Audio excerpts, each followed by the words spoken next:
Jornal em Foque. Apoio Unisanta, Universidade do Grupo de Excelência do MEC. BocNews, o jornal gostoso de ler e bom de negócios.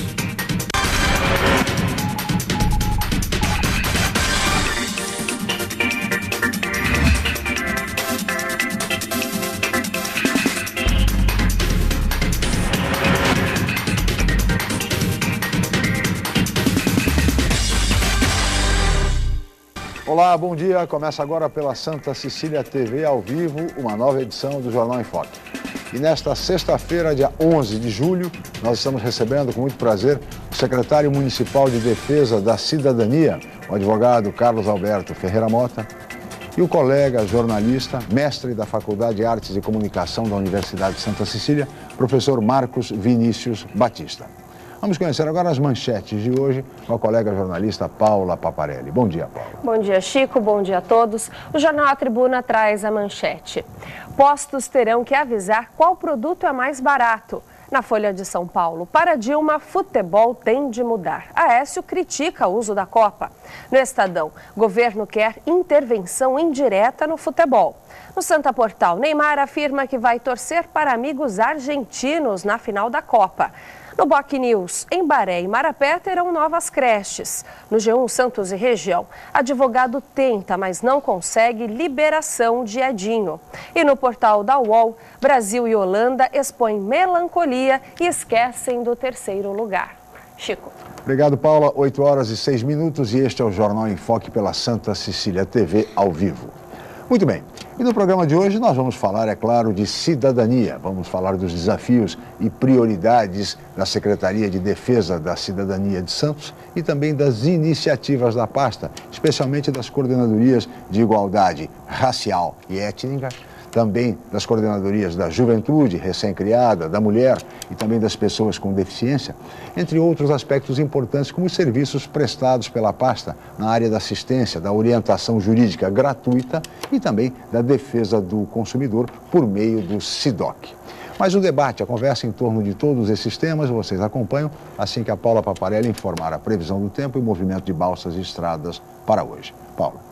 A previsão para essa sexta ainda é de chuva, mas de acordo com o Climatempo, há previsão de melhora para o fim de semana. A temperatura varia entre 17 e 20 graus em Santos. As ondas não passam de 1 metro nas praias da região. Estradas. Trânsito lento na subida da Serra, no trecho de Planalto, devido a um acidente entre 2 veículos. A Ecovias, concessionária que administra o sistema Anchieta Imigrantes, não informou se houveram vítimas. Está em vigor a Operação 5x5. As pistas norte seguem sentido São Paulo e as pistas sul sentido litoral. As demais rodovias estão com trânsito normal. E as balsas. A travessia entre Santos e Guarujá opera com 7 embarcações com 10 minutos de espera. Guarujá-Bertioga opera com uma balsa e tem 20 minutos de espera. Participe do Jornal em Foque. Envie sua pergunta pelas redes sociais ou por e-mail je@enfocecom.com.br. A reapresentação do programa vai ao ar hoje às 5 horas da tarde ou acesse youtube.com/enfoquejornal. Chico. Muito bem, nós vamos agora para um rápido intervalo comercial e voltaremos em seguida para entrevistar o secretário municipal de Defesa da Cidadania de Santos, o advogado Carlos Alberto Ferreira Mota. Voltamos já.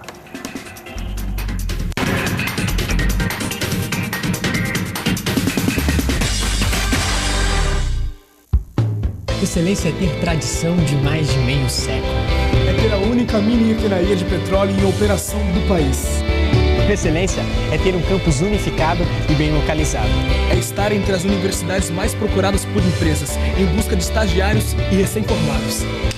Unisanta, Universidade do Grupo de Excelência, entre as 9% melhores do Brasil. Vestibular Universidade Santa Cecília. Inscreva-se já! Em novo formato, o site BocNews.com está mais interativo, dinâmico, com conteúdo ampliado e canal próprio de TV na internet. São mais notícias com credibilidade para curtir e compartilhar, em qualquer hora e lugar, seja pelo computador, tablet ou celular. Inclua o BocNews.com na lista dos seus favoritos e tenha ao seu lado a informação indispensável para o dia a dia. Jornal BocNews e BocNews.com. Experiência e inovação para bem informar.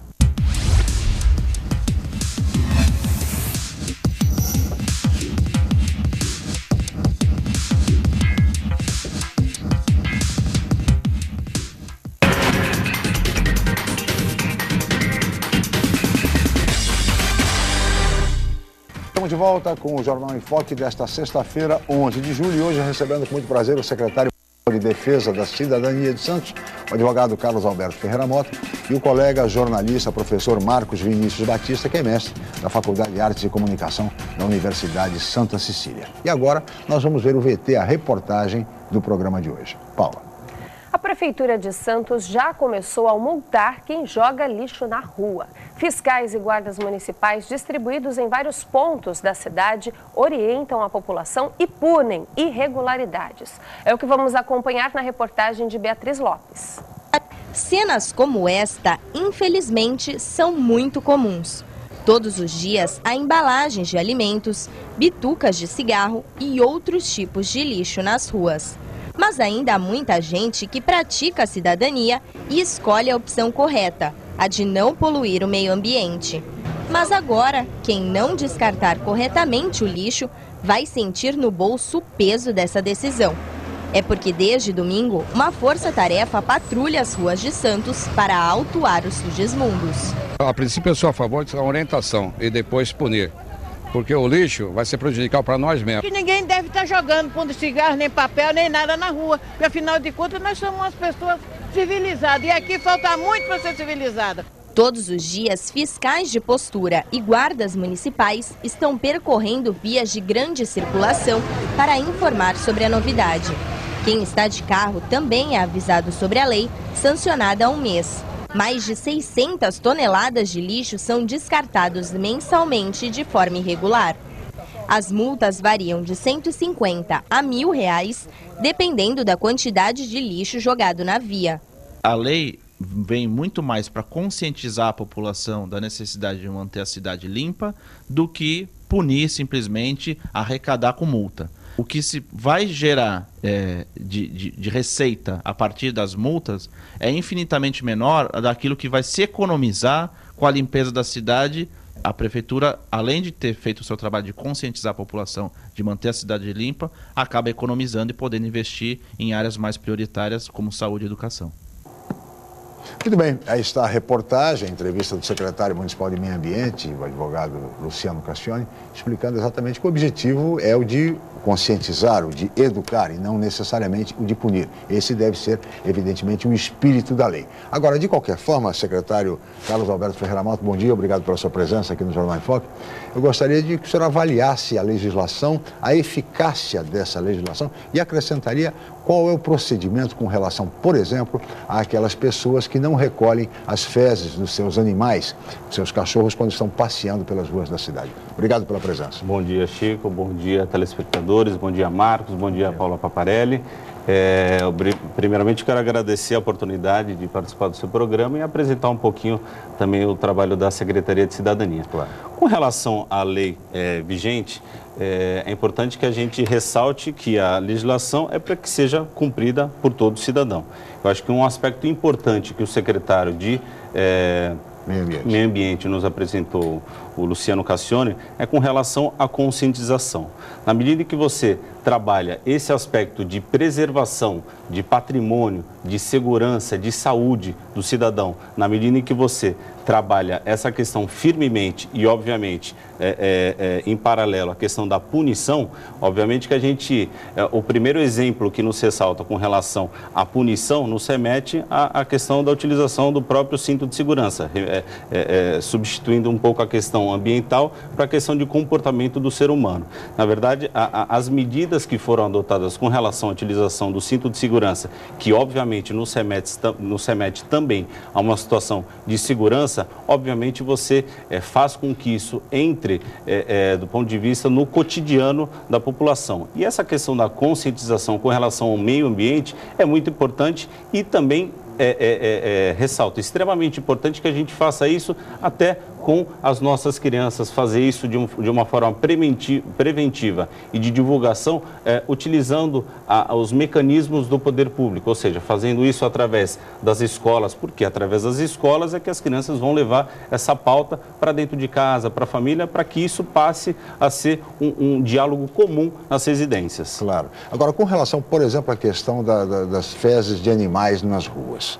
O cidadão que estiver passeando com o seu cachorro e não recolher as fezes e for, vamos dizer, flagrado ele pode ser multado por essa A lei é válida legislação? da mesma forma, com relação a detritos, com relação a objetos e com relação, obviamente, a um ser vivo que é prerrogativa do seu proprietário tomar conta, até porque isso faz parte do dia a dia do cidadão e é uma questão de higiene pública, de saúde pública e, principalmente, antes de mais nada, de comportamento, de saúde e de ética e de preocupação com a nossa cidade e com o meio ambiente. De conscientização e de educação das pessoas, sobretudo.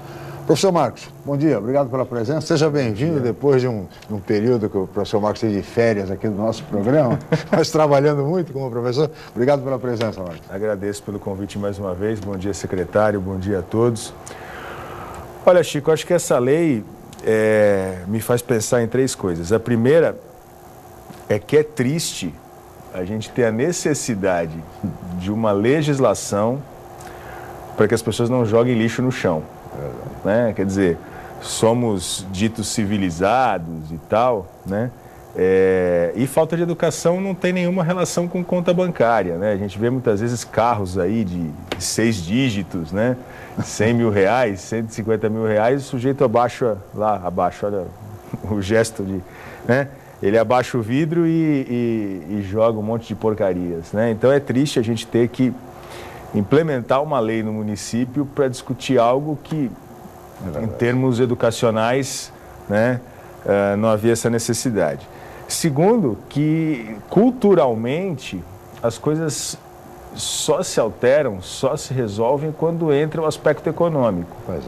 Ou seja, o sujeito, com o temor de uma multa pesada ou com o temor de um prejuízo financeiro, né, por conta dessa punição, ele acaba, em alguns momentos, alterando o seu comportamento. Há casos, como o secretário mencionou, do cinto de segurança, mas, por outro lado, tem a questão do celular, né?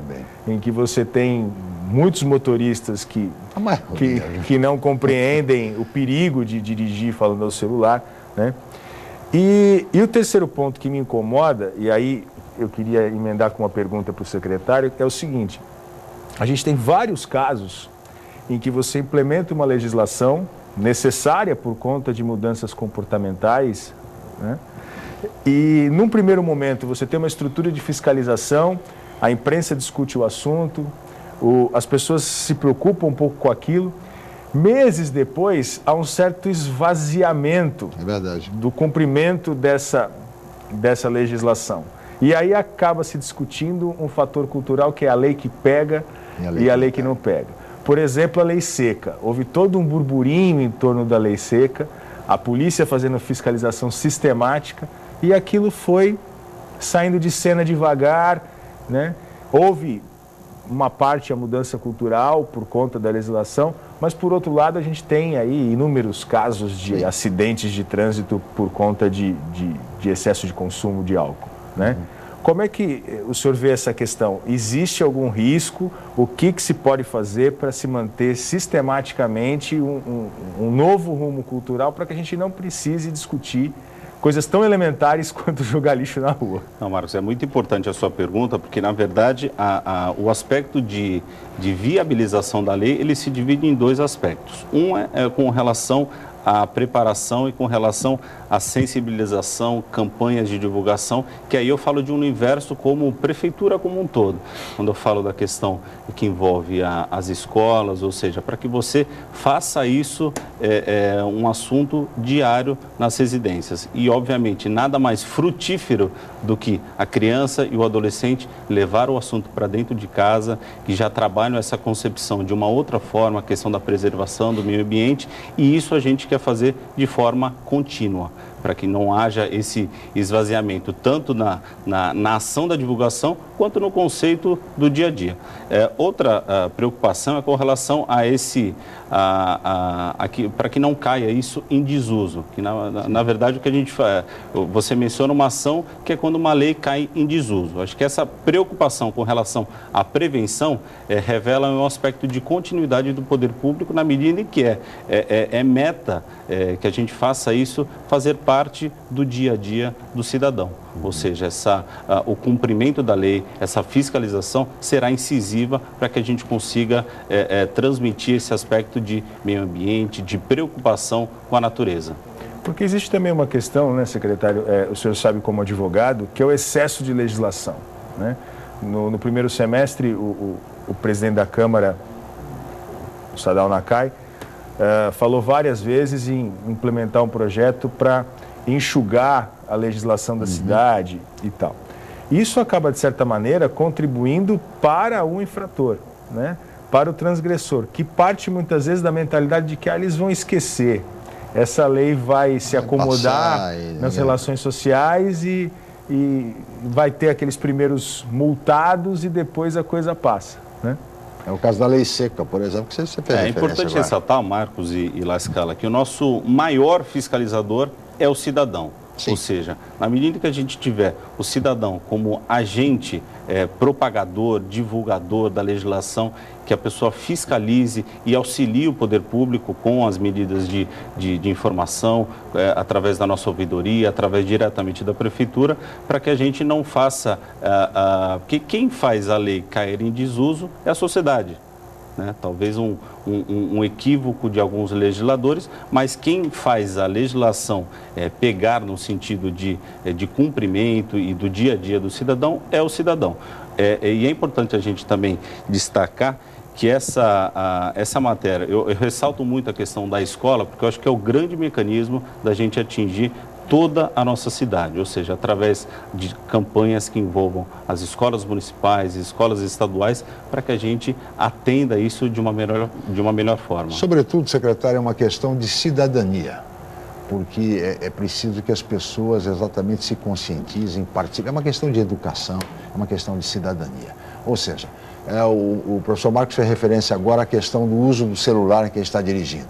Muito bem, as pessoas fazem isso sim, cometem essa infração. É só observar pelo trânsito, nós vamos verificar que todas as pessoas falam ao celular. Se não devidamente com o aparelho, com aquele tipo de fone, também estão falando. E além do que, proíbe-se a utilização do celular, mas permite-se que os carros sejam todos filmados. Quem consegue enxergar o que o cidadão está fazendo dentro do carro? Ou seja, então não adianta absolutamente nada. Basta o cidadão colocar um filme no seu carro e vai falar à vontade e não vai ser punido. E às vezes uma pessoa que não se vale do filme acaba sendo punida exatamente porque o carro, também por falar ao celular. Ambos estão errados, mas também a legislação precisa mudar. Não se pode ter uma legislação tão permissiva como se tem no Brasil, que é um caso muito sério. Falávamos agora em cidadania. Cuidar da casa para evitar a proliferação do mosquito Aedes aegypti, por exemplo, é uma questão de cidadania. Não jogar entulho, não é apenas a bituca do cigarro. E o entulho? E os eletrodomésticos, e os sofás que são jogados no sofá junto às avenidas. Isso também é um caso seríssimo. E a prefeitura, o poder público, não é o caso da prefeitura de Santos, ou esta ou aquela, mas o poder público não consegue dar conta disso. É uma questão de educação. E a única saída, a única alternativa está, de fato, na escola, como fez referência o secretário. Não há outra saída, não, porque não adianta punir. Olha, a questão da lei seca vai cair em desuso. Como toda a legislação restritiva no Brasil cai em desuso, as pessoas acabam não acreditando mais. O poder público não tem capacidade, a verdade é pessoal suficiente para manter uma coisa dessas. A lei é de autoria do professor Kenny Mendes, vereador, tem a melhor das intenções, mas infelizmente é uma situação que, se nós não adotarmos uma política séria no sentido da conscientização e da educação, não vamos ter resultado. Agora, secretário, falando em cidadania, enfim, o senhor é o titular da pasta, está há 3 meses à frente da pasta de defesa da cidadania. O desafio é imenso, né? Qual é o balanço que o senhor faz desses primeiros 3 meses à frente da CECID? A Secretaria de Defesa da Cidadania é um desafio realmente muito importante, na medida em que você tem o grande papel de articulação entre as secretarias municipais. Ou seja, você tem cada uma das secretarias atuando de acordo com o seu segmento, de acordo com os sistemas nacionais, tanto de saúde, de assistência social, de educação, e o grande papel do articulador, ou seja, até importante eu colocar a estrutura da Secretaria de Cidadania, que a gente está reformulando essa estrutura. Ontem foi criada a Coordenadoria da Juventude. São 2 departamentos que envolvem a Secretaria de Cidadania. O primeiro departamento é o SIDOC-PROCON, já com seu atendimento consolidado, com a sua grande importância na comunidade santista. O outro departamento é o Departamento de Cidadania, que a gente envolve, são hoje 4 coordenadorias: Coordenadoria de Assistência Judiciária Gratuita, que é o CADOG, ambos ficam ali na Campos Sales 128.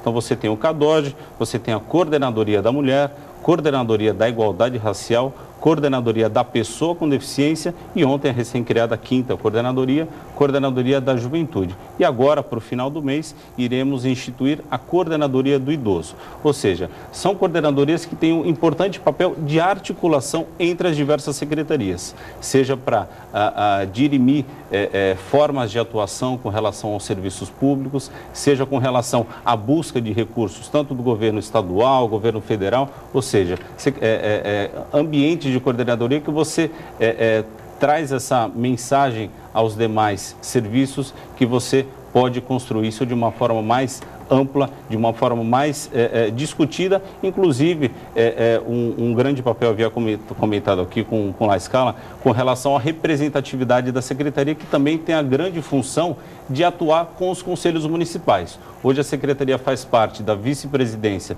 do Conselho da Criança e do Adolescente, do Conselho da Juventude e do Conselho do Idoso. Ou seja, é o grande articulador entre a sociedade civil organizada, que são os conselhos municipais, que é paritário tanto na composição quanto no mandato. Ou seja, um mandato é exercido a presidência pela sociedade civil, outro mandato é realizado pelo governo. Então, nessa composição de articulação com a sociedade civil organizada, através dos conselhos, a gente faz essa articulação com as diversas secretarias. Muito bem. Marcos. Secretário, dentro disso que o senhor está falando, e usando uma palavra que o senhor usou, articulação, a Secretaria de Cidadania, ela é mais uma secretaria de costura política do que de políticas públicas sociais, por exemplo, em que ela faz essa mediação entre as secretarias. E aí eu queria também questionar um outro ponto. Como fazer para que o cidadão comum entenda o funcionamento, por exemplo, dos conselhos, para que os conselhos não se restringam a uma atividade de articulação política, que o cidadão perceba que é necessária uma conexão, às vezes, entre o conselho e uma outra secretaria? Importante a sua colocação, Marcos. Na verdade, o papel legal da secretaria, quando eu falo legal, são as atribuições colocadas no decreto de 2010. Com relação à importância das coordenadorias, é com relação à elaboração, à proposição de programas, serviços e projetos. Mas é óbvio que nenhum programa, serviço ou projeto, ela faz das duas formas. Ela executa algumas ações, as coordenadorias, tanto o CADOG, que é um atendimento direto e também funciona através de um convênio que a gente tem com a OAB, quanto o SIDOC, que presta atendimento direto. Agora, as demais coordenadorias, algumas ações diretas, ela tem a incumbência de fazer também. Agora, a situação que envolve elaboração de programas, serviços e projetos, ela não pode estar desvinculada das secretarias, como, por exemplo, de saúde, de assistência, porque essa já tem a vinculação legal, tanto com o seu respectivo conselho, quanto as diretrizes do Conselho Nacional. Ou seja, você não pode propor nenhuma ação dentro da coordenadoria da mulher, por exemplo, para a questão da política de atendimento da assistência social, desvinculada da Secretaria de Assistência Social. Esse diálogo tem que ser permanente, ele é semanal, quase que diário. Porque você não pode propor, através de uma secretaria que tem as duas formas de atuação direta e de proposição de projetos, mas desvinculadas das políticas setoriais, porque elas trabalham de acordo com os sistemas nacionais. Ou seja, está aí o Sistema Único da Assistência Social e o Sistema Único da Saúde. Nenhuma ação de uma outra secretaria pode estar desvinculada dessa, que é a origem ligada aos ministérios, tanto de saúde, de assistência, educação, ou seja, tudo tem que estar atrelado. Mas a secretaria funciona das duas formas, propondo ações diretas e fazendo articulação. Muito bem. Secretário, peço sua licença. Marcos, nós vamos para mais um rápido intervalo, voltaremos em seguida. Os jornais.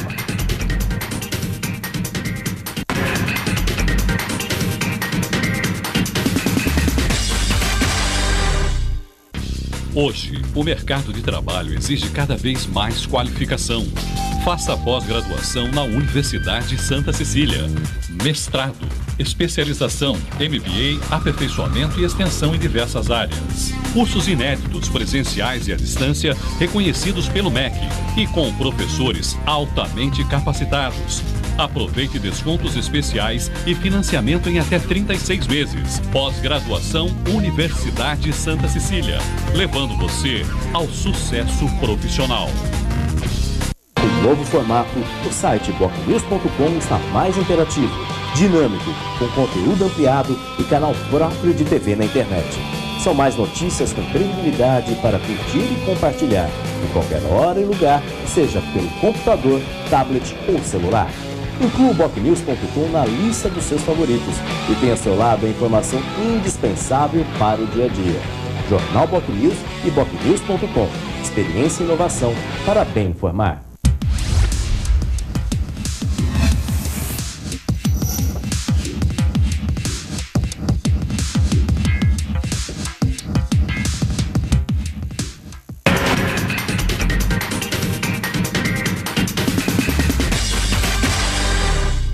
Muito bem, estamos de volta com o Jornal em Foque desta sexta-feira, 11 de julho. Hoje recebendo com muito prazer o secretário municipal de Defesa da Cidadania, o advogado Carlos Alberto Ferreira Mota, e o colega jornalista, professor Marcos Vinícius Batista, como comentarista. E agora, Paula, temos uma pergunta de um telespectador, não é isso? É isso mesmo, Chico. É do telespectador Jair. Ele é morador do bairro da Caneleira. Fez a pergunta através do e-mail je@enfoquecom.com.br, onde você de casa pode interagir, participar do programa. A pergunta é a seguinte: haverá novas etapas do SIDOC itinerante na Zona Noroeste? Por exemplo? Teremos, é importante ressaltar que no ano passado, por conta até do programa Vivo Bairro, a gente conseguiu fazer isso de uma forma até organizada até o final do ano. Montamos um cronograma de atuação e o SIDOC estava presente até no Cidade Cidadã e no Vivo Bairro. Mas, obviamente, esse ano a gente também está desenhando um cronograma de atuação em conjunto e separado ao Vivo Bairro, na medida em que a gente identifica as duas situações. O SIDOC, uma das ações do SIDOC Procon é fazer o mapeamento das principais reclamações da cidade. E na medida que a gente desenhar esse mapa, a gente vai começar a inserir cronogramas e agendamento dentro da semana ou dentro até dos finais de semana, para que a gente consiga compreender o grau das reclamações, para que a gente consiga fazer de fato a orientação ao consumidor. E quais são as principais reclamações, secretário, hoje que o SIDOC registra? Olha, obviamente com relação à telefonia celular... Telefonia celular. Plano de saúde também. Telefonia celular e plano de saúde campeã de audiência. São as campeãs. Mas a gente tem o dever de fazer esse mapeamento, inclusive uma das orientações do Procon São Paulo é que a gente faça, até para que o cidadão tenha essa visibilidade dessa colocação de vocês, com relação a quais são as principais reclamações. Então,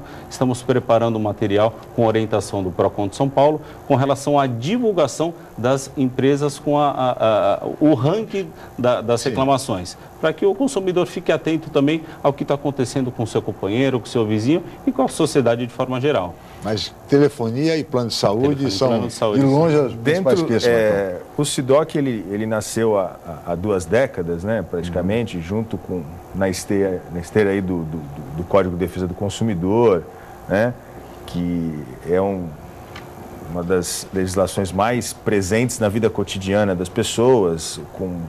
Houve uma mudança substancial de mentalidade nas últimas 2 décadas e tal. O SIDOC, como uma coordenadoria local, ou seja, lidando com com problemas específicos da cidade. Embora no ranking a gente tenha quase que uma uniformidade do país de empresas de telefonia e de planos de saúde, até por conta da estrutura de atendimento dessas empresas também, existe a possibilidade da gente ter um ranking local, ou seja, aproximar isso do consumidor santista, que ele sabe que aquele restaurante tem problemas, ou aquela escola tem problemas, quer dizer, porque normalmente as listas são uniformes, telefonia e saúde, né? Enquanto não houve o desenvolvimento da telefonia celular, os bancos vêm atrás e tal. Existe essa possibilidade, secretário, de um ranking local para que essa proximidade entre consumidor e empresas de médio porte e pequeno porte... Existe e vai ser realizado. Talvez eu não tenha me colocado da forma correta. Esse ranking, na verdade, a orientação do PROCON de São Paulo é que a gente faça os primeiros 10 colocados no ranking. Obviamente que a liderança vai estar dentro desse segmento que nós mencionamos, com relação à telefonia, a plano de saúde, enfim.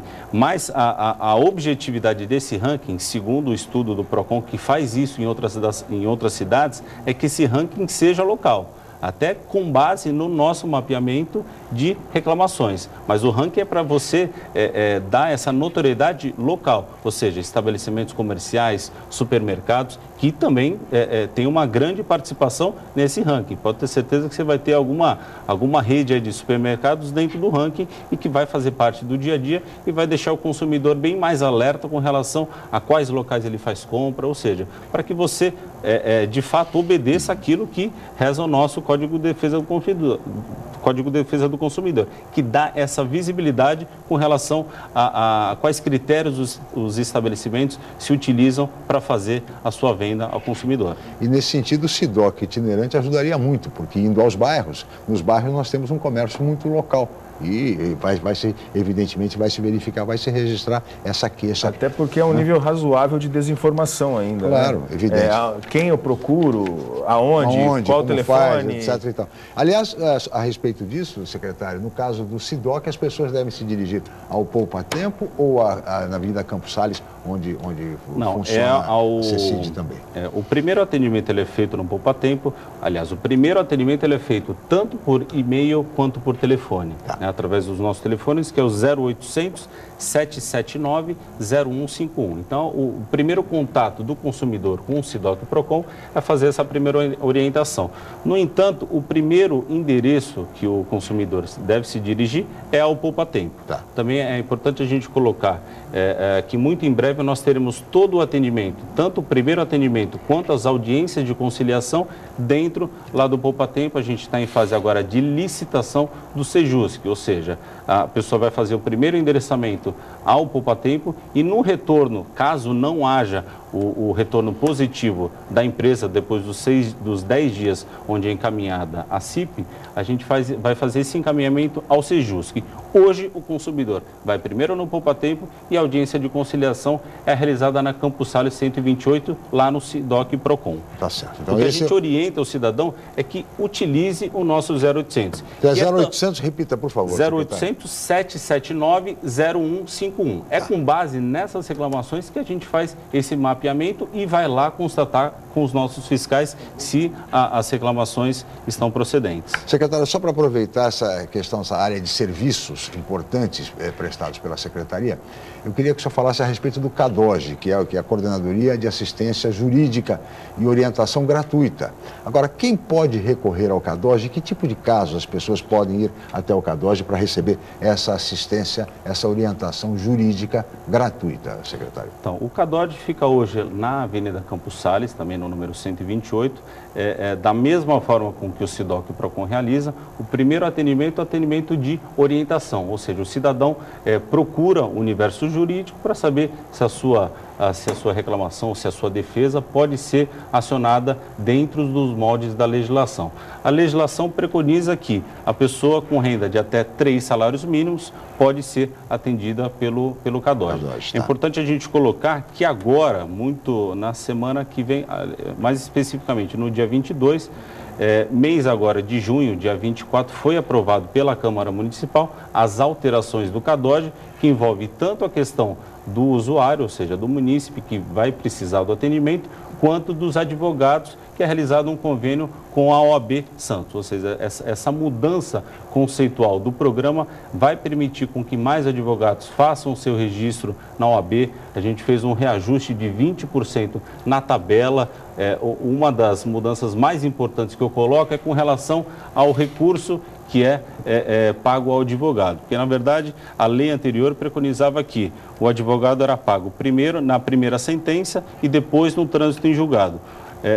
Isso já muda um pouco a concepção na medida que a gente consegue, pela nova lei, agora a gente vai conseguir pagar o advogado na medida em que ele ajuiza a ação, ou seja, ele ingressa com a ação e já recebe os 50%.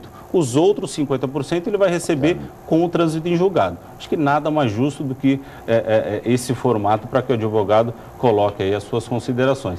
Uma colocação importante também é o acréscimo de 10% no valor da tabela, quando a ação for original das comarcas contíguas, ou seja, o advogado recebia, muitas vezes, recebia uma demanda que era original de outro município, mas os custos com relação ao deslocamento acabam inviabilizando e o advogado pagando, na verdade, para que ele execute o trabalho. Então, o reajuste de 10% é para que você facilite esse deslocamento. E, obviamente, uma outra ação também importante com relação ao convênio é com relação aos plantões judiciais. Nós estabelecemos na lei que alguns setores da administração direta e também delegacias também terão o plantão com advogado, seja na delegacia da mulher, que está estabelecido, seja em algumas unidades da política de assistência, de saúde, enfim, para que a gente comece a ter um pouco mais universo jurídico dentro do ambiente da administração direta. E o CADOG atua em todas as especialidades do direito? Todas as especialidades. Marcos. Secretário, recentemente, esses dias, houve a criação da Coordenadoria da Juventude, como o senhor colocou no outro bloco.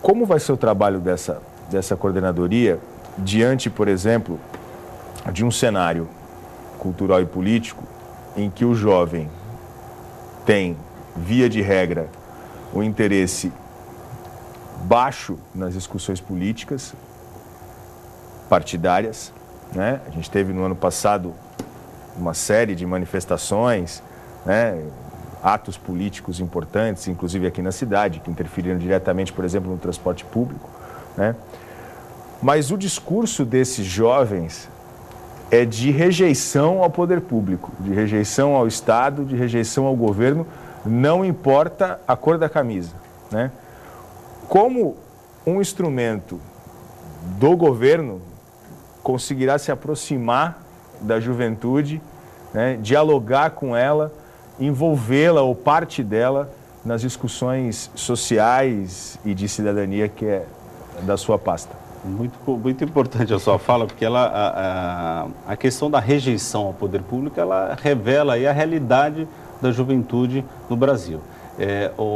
Um dos grandes esforços que a coordenadoria tem com relação até porque é um dos eixos previstos até no nosso Estatuto da Juventude e do SINAJUVE, que é o Sistema Nacional da Juventude, que é o empoderamento, o engajamento político do jovem. Como é que isso se inicia? Que é, inclusive, uma das ações, uma das primeiras ações aí e atribuições da coordenadoria, que é com relação à participação, o grande retorno dos grêmios estudantis. Ou seja, a partir dessa representatividade, dessa identificação de lideranças nas escolas, você começa a trabalhar o segundo passo, que é a participação na construção da política pública. Porque muitas das vezes a gente também pensa que o jovem não tem o interesse de participar, seja das reuniões de conselho, seja das reuniões de orçamento participativo, mas a gente também não cria as ferramentas óbvias e necessárias para que o jovem tenha o interesse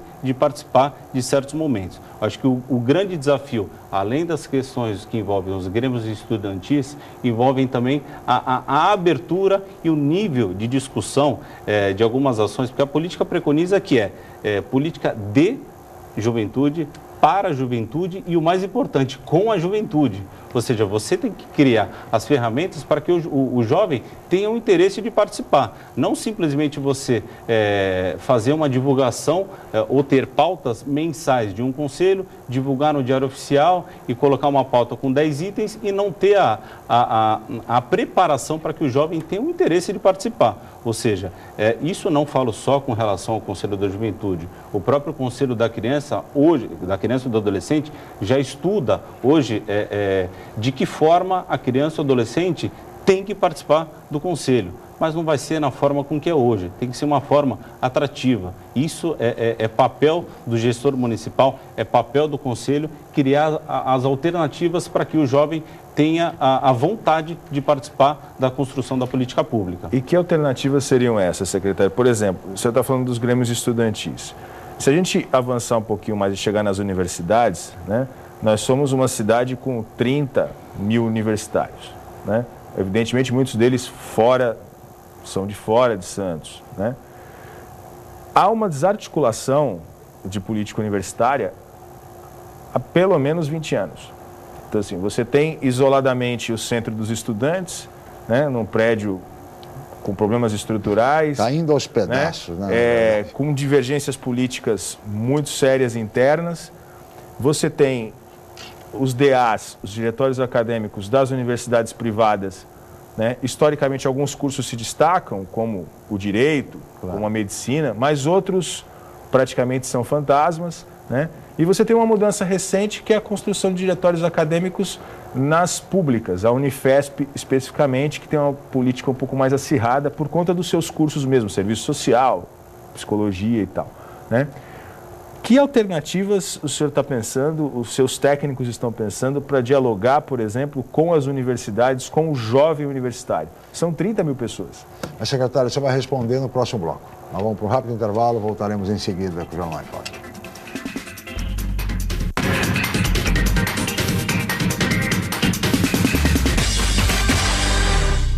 Atenção universitários, faça já a sua transferência para a Universidade Santa Cecília, Unisanta. São 33 cursos de graduação presenciais e à distância nas áreas de exatas, humanas, biológicas e saúde. Aproveite para ter acesso ao melhor ensino com 25% de desconto na primeira mensalidade. Faça parte da geração Unisanta e tenha orgulho de dizer: eu sou do Santa. Informações 32027101 ou www.unisanta.br. Em novo formato, o site bocnews.com está mais interativo, dinâmico, com conteúdo ampliado e canal próprio de TV na internet. São mais notícias com credibilidade para curtir e compartilhar, em qualquer hora e lugar, seja pelo computador, tablet ou celular.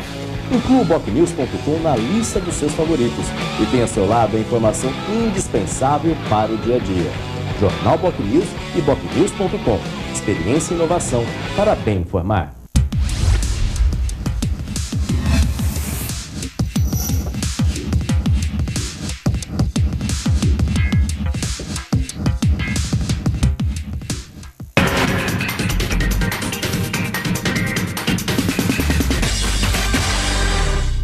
Muito bem, estamos de volta com o Jornal em Foque desta sexta-feira, 11 de julho. Hoje recebendo com muito prazer o secretário municipal de Defesa da Cidadania, o advogado Carlos Alberto Ferreira Mota, e o colega jornalista, professor Marcos Vinícius Batista, que no bloco anterior, secretário, deixou uma questão: como envolver nessa nova coordenadoria da juventude os universitários e as universidades, nessa grande articulação. Então, como proposta de continuidade com relação aos grêmios estudantis, foi muito importante essa pergunta, porque ela trabalha um segundo passo, que é a gente estruturar hoje o já desenhado, já tão discutido até através do Conselho da Juventude, que é o Observatório da Juventude, ou seja, vai ficar lá na Zona Noroeste. O primeiro passo da coordenadoria é estruturar o observatório, na medida que a gente vai fazer o convite para que diversas universidades participem desse observatório. E a partir do início de diagnóstico do observatório, em conjunto até com outro projeto que nós assinamos ontem com a Fundação Itaú e com o SEMPEC, envolve essa estruturação. O projeto que nós assinamos ontem tem duas frentes. Uma delas é a questão do mercado de trabalho, a inserção do jovem no mercado de trabalho, e a segunda vertente é o compromisso político do jovem. E dentro do compromisso político, uma das prerrogativas que a equipe de profissionais da Prefeitura, serão 45 profissionais de diversas secretarias que vão trabalhar nesse sentido com o jovem, e num primeiro passo é sentar com as universidades. Inclusive ontem nós tivemos lá a presença da Unimonte, mas já estamos aí com um diálogo avançado com o pessoal do Unisantos com relação a essa estruturação do observatório, que tem esse importante papel de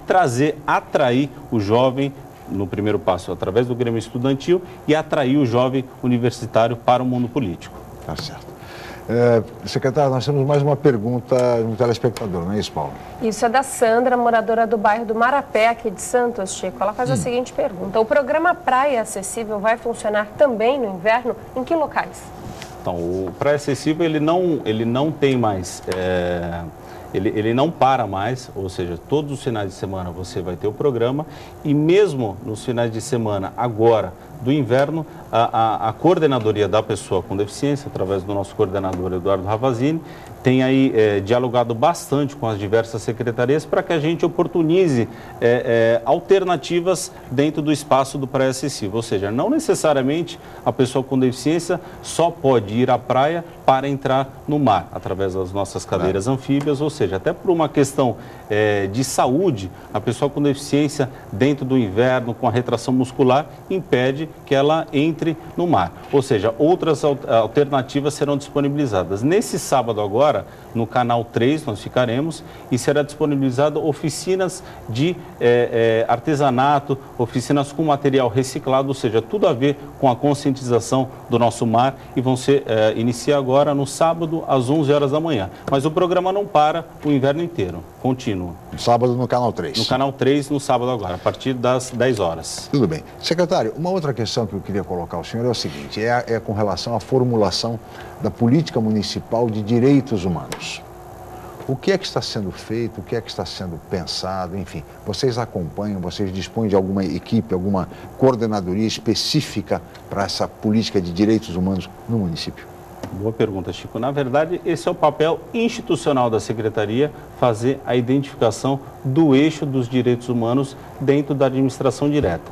O que nós fazemos hoje, até por não termos um conselho de direitos humanos, não temos uma estrutura específica para isso, o primeiro diagnóstico que nós fazemos é com relação ao levantamento de todas as ações das diversas secretarias, dos diversos conselhos. Que, na verdade, quando você pega os conselhos já estruturados, com seus planos municipais já aprovados, obviamente que tudo isso remete ao nosso Plano Nacional de Direitos Humanos, e, obviamente, a gente vai fazer esse controle através de um primeiro mapeamento, até a gente está aproveitando a estrutura do mapa Prefeito Amigo da Criança, com relação à estruturação dessas ações. Os nossos técnicos do Departamento de Articulação estiveram agora em Belo Horizonte, na Prefeitura de Belo Horizonte, pegando todo esse estruturamento, o mapeamento que é feito pela Prefeitura de Belo Horizonte e trazendo essa experiência para Santos. Então, o primeiro diagnóstico vai ser o levantamento dos planos municipais dos diversos conselhos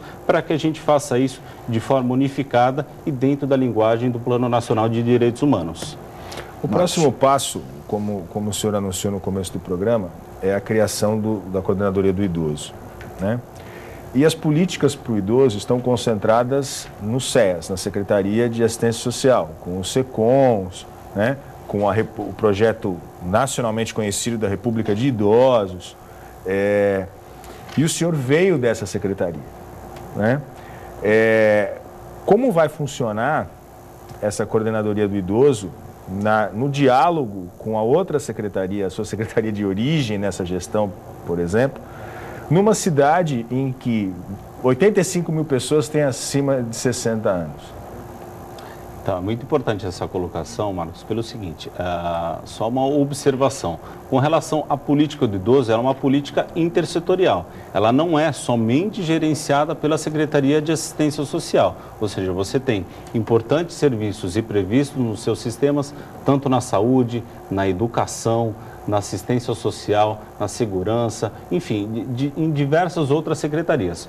O grande papel dessa coordenadoria é fazer a estruturação dos serviços na medida em que você, se identificado que algum serviço hoje existente não está alinhado com a política nacional de um determinado segmento, é obviamente que esse serviço pode ser absorvido por essa coordenadoria. Mas, independente disso, o grande papel da coordenadoria é estruturar a política do idoso como um todo, seja através do... Porque acontece, os SECONs, as repúblicas de idosos, o serviço de atendimento ao idoso dentro da política social básica e especial, são serviços já alinhados com a política, ou seja, não tem como você absorver com uma coordenadoria, seja em qualquer esfera da administração direta, se você tem a vinculação ela com uma política local. O grande papel da coordenadoria é realmente fazer essa articulação dos serviços diversos, entre as diversas secretarias. Fazer isso de forma articulada para que a gente possa propor, não perder nenhum tipo de recurso, tanto do governo federal, fazer essa identificação em conjunto com a secretaria. Historicamente, as coordenadorias que são criadas agora, elas fazem parte de uma discussão dentro dos GTTs, são estipulados via decreto pelo prefeito, e os GTTs têm essa competência de fazer essa articulação. Na medida em que você identifica a importância do segmento de ter uma estrutura robusta com relação ao acompanhamento das ações, a fiscalização e a construção, que é o mais importante, a gente cria a coordenadoria do idoso. Mas ressalto, tem o papel de construir intersecretarialmente, ou seja, essa discussão de todos os coordenadores, das diversas coordenadorias, a pauta principal é o diálogo com as demais secretarias. É um diálogo constante e diário, praticamente. Secretário, nós já estamos nos aproximando do final do programa e eu gostaria, nesses minutos finais, da sua avaliação. Como é que o senhor está acompanhando, como secretário de Defesa da Cidadania, um problema vivido pelo Fórum da Cidadania em relação ao espaço ali naquela área da estação Sorocabana, enfim, aqui toda aquela disputa pelaquele espaço com um grupo privado que quer ocupar aquela área, exatamente desalojando o Fórum da Cidadania. O que é que a Secretaria de Defesa da Cidadania está fazendo nesse sentido? Olha, o Fórum da Cidadania, eu gosto de analisar sempre do ponto de vista legal e do ponto de vista da construção e do ponto de vista local, e do ponto de vista da realidade local. Do ponto de vista legal, você tem um bem particular que atua de uma forma como cessão. Então, na verdade, você tem uma disputa que, na verdade, quem sempre leva é o proprietário. Agora, do ponto de vista da realidade, da construção e do histórico, até em respeito à participação popular, que eu acho que a grande riqueza do Fórum da Cidadania é a participação popular. Eu falo isso até porque o próprio Conselho da Juventude, as reuniões do Conselho são realizadas na Estação da Cidadania. Espaço da Cidadania. Mas eu acredito que essa construção vai ser feita da melhor forma possível, seja no Fórum da Cidadania, outros espaços. Na verdade, o que o município precisa hoje é enriquecer todo o seu território, não necessariamente no espaço da Ana Costa ou no espaço da Zona Noroeste. O que a gente precisa é fazer, tanto de forma itinerante, essa participação, quanto nos apropriar dos territórios do município e, obviamente, trazendo aí a discussão da construção da política pública para toda a sociedade, para que todos possam participar.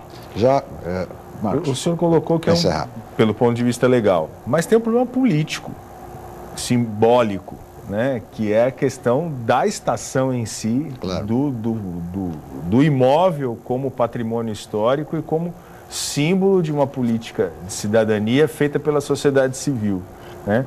E uma crítica que muitas pessoas ligadas ao Fórum da Cidadania fizeram foi que a prefeitura não bateu o pé no sentido de apoiá-los nessa briga. O senhor entende dessa maneira ou não? Eu não concordo com a relação a que a prefeitura não se disponibilizou, não se colocou à frente da situação. Na verdade, o grande articulador aí do poder público foi através da nossa ouvidoria pública, através do ouvidor Flávio Jordão, que fez todas as tratativas com o pessoal, tanto do Fórum da Cidadania, tanto com os proprietários e com a própria mídia, para que a gente faça essa articulação e o poder público, reconhecendo a importância desse espaço, fazer isso de uma forma justa. Mas não há nenhuma proposta ainda de um espaço para o Fórum da Cidadania? Acho que o ouvidor pelo menos que o senhor saiba, terá aí boas notícias para Para toda a população. Muito bem, secretário. Nós temos mais a conversar, mas chegamos ao final desta edição. Muito obrigado pela sua presença aqui no Jornal em Foque. Eu que agradeço o convite e fico à disposição. Pois não. Muito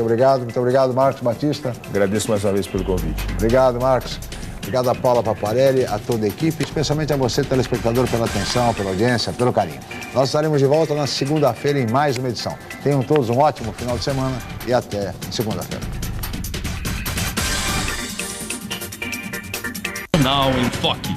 Apoio Unisanta, Universidade do Grupo de Excelência do MEC. BocNews, o jornal gostoso de ler e bom de negócios.